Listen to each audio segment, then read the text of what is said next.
All right, what's going on, everybody? Jacob here, Miami Dolphins Syndicate. Hope you guys are all having a good day. Hope you guys are having a good start to the off season. As the off season has now started underway, we are going to be making a lot more of these hypothetical videos or conversational videos. So if there's any topics you'd like us to cover or any questions, drop them below in the comments of every video. We look at the comments almost every single video. So let us know your thoughts. Let us know what you're thinking about down in the comments. It might just be something that we end up covering. But for today, it's one of the more obvious conversations when it comes to the Miami Dolphins is what should the Miami Dolphins do when it comes to Tua? And when you go down that route, there's a few obvious truths that you do have to point out on both the positive side and the negative side to it. On the positive side, this year he had many career highs.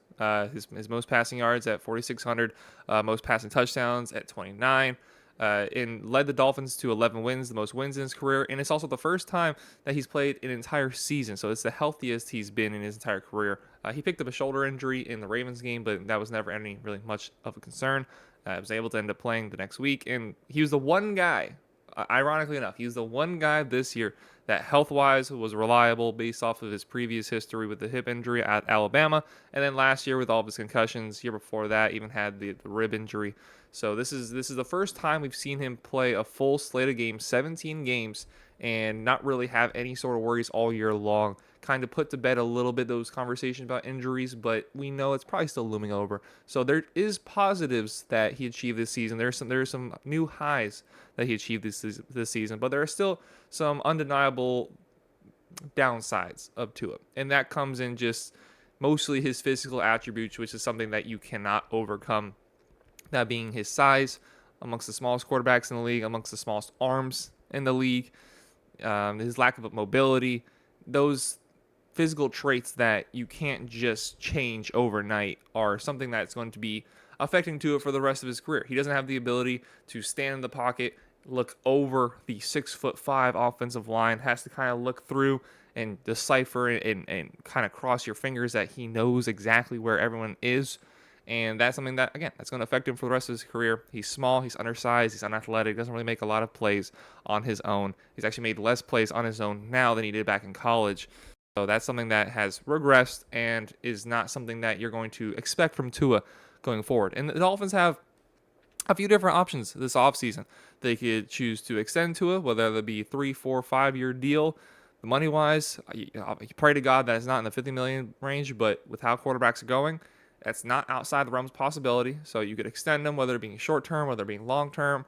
You could choose to just ride out this season with Tua with his last year on his rookie deal, which is something we talked about in yesterday's video about how this is his last season on his rookie deal one way or another.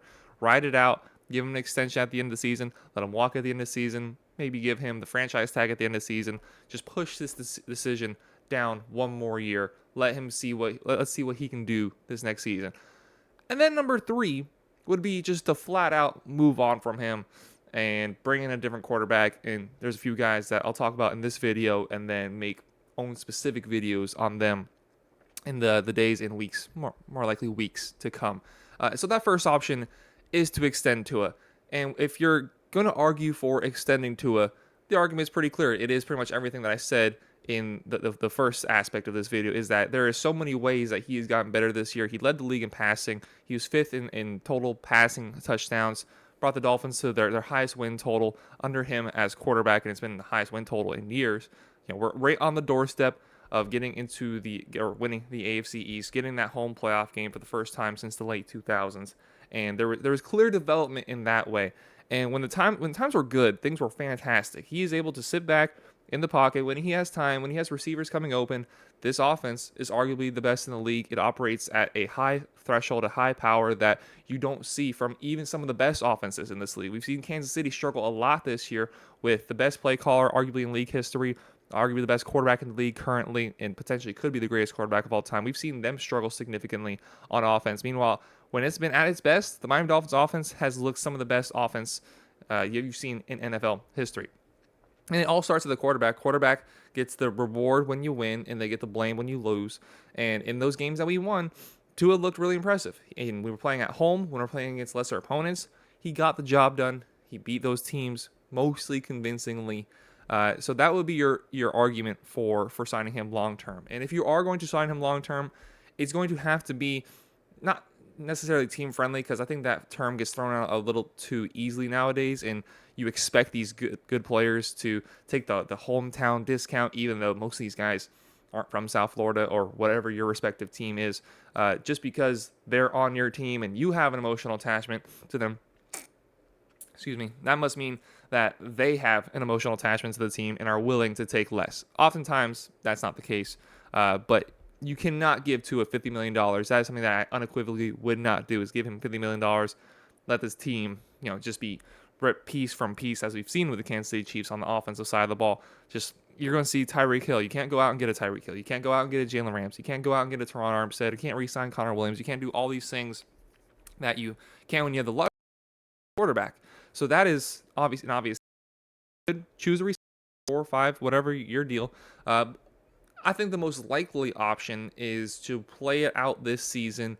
He's making, I believe, around $23 million next season, and that is going to be fully guaranteed money, as it is part of his rookie deal.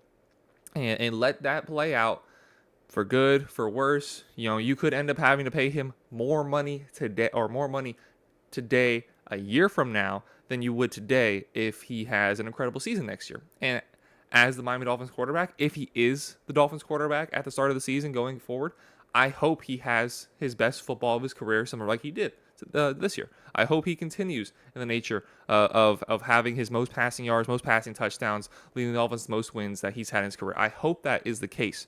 But if he does do that, he's going to be more expensive this time next year than he is right now. So there is that risk in not paying him right now, but you do get the extra benefit of, you can acknowledge that you're not sure franchise guy is. We're not sure. You have guys that emotionally argue the other side, but if you're just being a reasonable level-headed guy, level-headed Dolphins fan, I think you have to come to the conclusion that you're just simply not sure. He has the ability now to hit those deep shots, which was something that some of his biggest question marks coming into the NFL is he doesn't have a strong arm.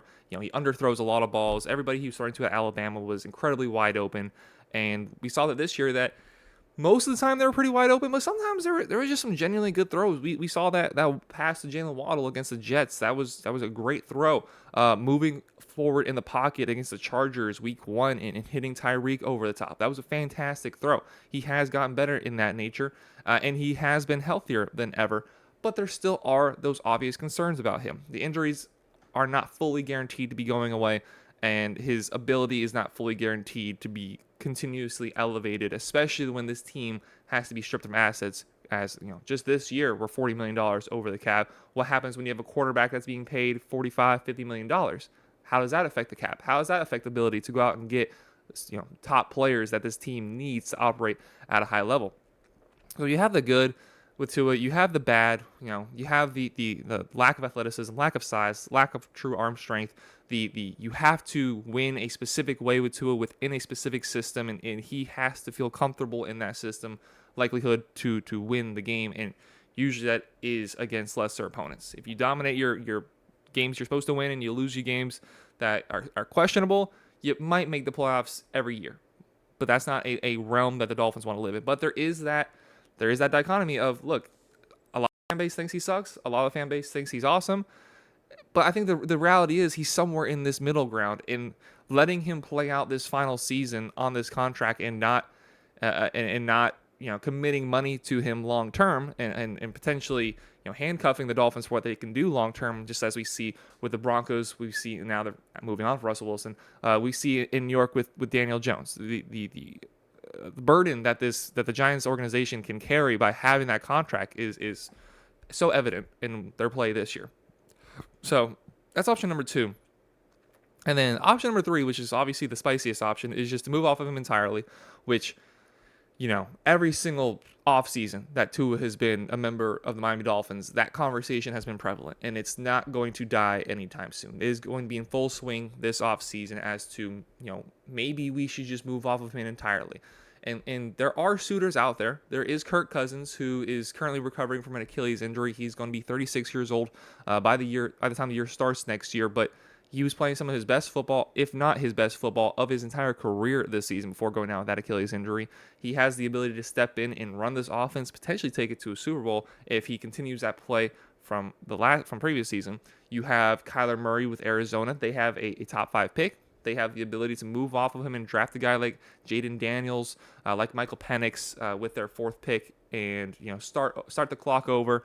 Have a rookie deal quarterback with a young head coach and try to make it work there. Move off of Kyler Murray, who's also undersized, also has some injury issues, but he does have that clear playmaking ability, which as a Dolphins fan you would welcome with open arms. If you took current day Tua and you gave him the wheels of Kyler Murray, extend him. I think he can work perfectly fine because Kyler Murray has that threat where he can make a play on his own. But he's an option, and outside chance, I don't think it's realistic. But you could see the Miami Dolphins trade for the 1st overall pick or into the top 5 with a team like Arizona, who already has their franchise guy. Again, that's kind of loosely said right now. But you could potentially see the Dolphins, putting together a package of Jalen Waddle and a 1st and extra, Christian Wilkins a 1st and extra, Tyreek Hill a 1st and extra going to Chicago Bears, and they clearly still need another wide receiver to put alongside Justin Fields if they ultimately do decide to do that. So we have 2 Pro Bowl level wide receivers that we could ship off to them. Yeah, it sucks to be losing that, but if you can get a guy of the talent of Caleb Williams, who I still think is the best quarterback in this class, I think a lot of people have gotten a little wasted on how good he is and gotten a little used to it. But if you have the ability to go out and get a guy like that, start over the clock again on the contract, it's something I consider doing. These are all just thoughts. Ultimately, what I think the Dolphins will do is probably the most reasonable and responsible thing to do would be to just let Tua play out this next season. Don't give him his money. Don't give him $50 million. Don't let him walk. Don't give up on him. He played good enough this year to maintain another level, to maintain another year of play, rather, to get another opportunity as a Dolphins quarterback. He led us to 11 wins. Some of those games that we lost to good teams could have went either way. Obviously, the most striking of those been the Buffalo Bills game, last game of the season.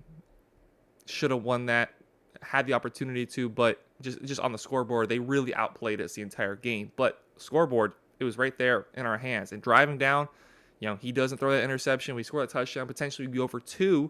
Potentially win that game, win the division. Earlier on in the season, the Chiefs game, if that snap's not off, if Tua is ready for that ball, you easily see yourself making the playoffs. Even if just Kadarius Toney's foot wasn't offside, we make the playoffs as the division winner. We play a home playoff game against the Pittsburgh Steelers instead of having to go to Arrowhead in negative 27-degree weather. There's so many variables, and these are not excuses for Tua. These are just simply things that literally happened and could have happened. I'm very dead set striking down the middle when it comes to Tua.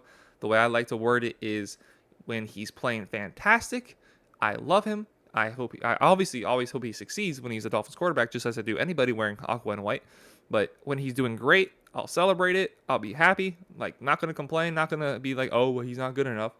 But when you see the other side, we saw in the playoff game, when you see what we saw against, let's be real, most of the good teams that we played this season, it's worthy of some questioning as to whether he can truly be the guy for the Miami Dolphins to not just win us a playoff game, not get us a home playoff game, but genuinely win us a Super Bowl.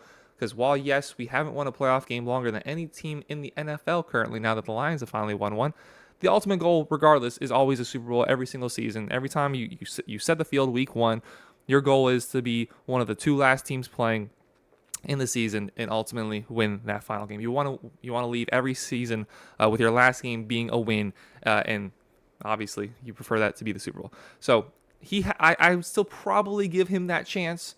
If you can go get Kirk Cousins, I'd heavily consider it. If you can go get the 1st overall pick, I'd do it. Kyler Murray, again, I'd heavily consider it. The least of the options that I would do would be to give him a $50 million contract. That would just burden this team. I'm still very much uncertain as to whether he is truly the guy for the Miami Dolphins. So that just to me is something that'd be completely irresponsible for the Dolphins to do. But the most likelihood is just let him play out next season, see what happens, and go from there. He is under contract. If you guys can't come to an agreement, let's say he does play out that next season very well, give him a franchise tag, figure it out at the end of the next season. Push that down the line even further. Because you're allowed to. As much as it sucks for him, the player, you're allowed to. Let me know your comments down below. Let me know your thoughts about Tua. Extend him. Just see what happens, or be like, all right, I'm tired of this guy. Hasta la vista. Find me another quarterback. Find me a Kyler Murray. Find me a Kirk Cousins. Find me a first round pick quarterback, or somebody else. Let me know down in the comments below if there's anybody else you could reasonably see. There's still Russell Wilson out there. Let me know if there's anybody else you could reasonably see come in and be the Miami Dolphins quarterback. Let me know all your thoughts down below in the comments. While down there, please hit that like button. Please hit that subscribe button. Thank y'all very much for watching. Have a great rest of your day. Take care, everybody.